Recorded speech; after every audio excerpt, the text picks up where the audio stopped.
The biggest takeaways from UFC Mexico, Moreno versus Erceg. Brandon Moreno still got it. As I said, he was going to cruise past Steve Erceg. It was a pretty clear win for him. I had it 50-45. I can understand 49-46. It was a pretty clear cruise for Brandon Moreno, as I said in my predictions. Torres versus Dober was as simple as I said. It's going to be a first-round car crash.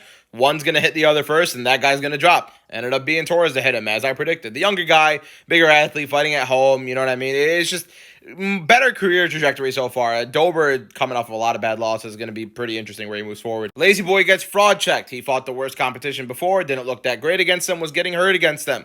Borjas fought much better competition, was hurting them, although losing to them, looked very good against higher-level competition. It all showcased here. Raul Rosas Jr. is a little green. He's still very green at 20 years old. Pretty good on top overall. Good scrambler, really good heart getting caught in this choke. Overall, at the end of the day, he still won. He's still going forward in the UFC. It's not bad, although Vince Morales isn't the greatest of fighters.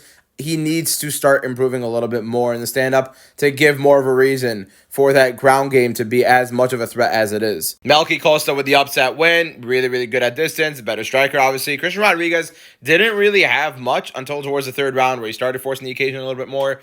Kind of got into that choke, but then Melky ends up reversing him. Really fun fight. Melky Costa's a dog. Both guys very fun to watch. I love watching Melky Costa moving forward. Gautier mops the floor with Jose Medina. Although everybody thought Jose Medina was such a durable fighter, he wasn't really fighting the best level of competition. Was still getting hurt against them. Nowhere near the finishers or the ability.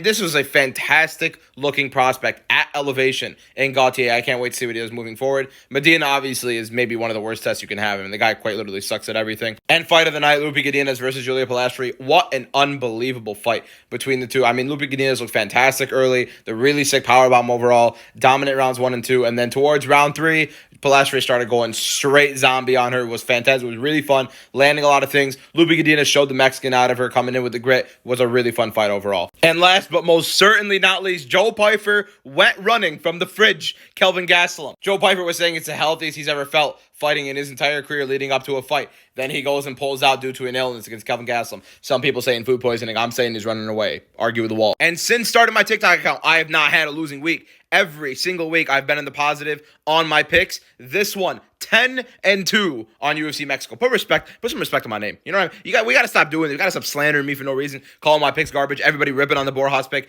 Everybody ripping on the Dober pick, picking against Dober. Ripping on the Costa pick. So many people ripping on my stuff. Put some respect on my name.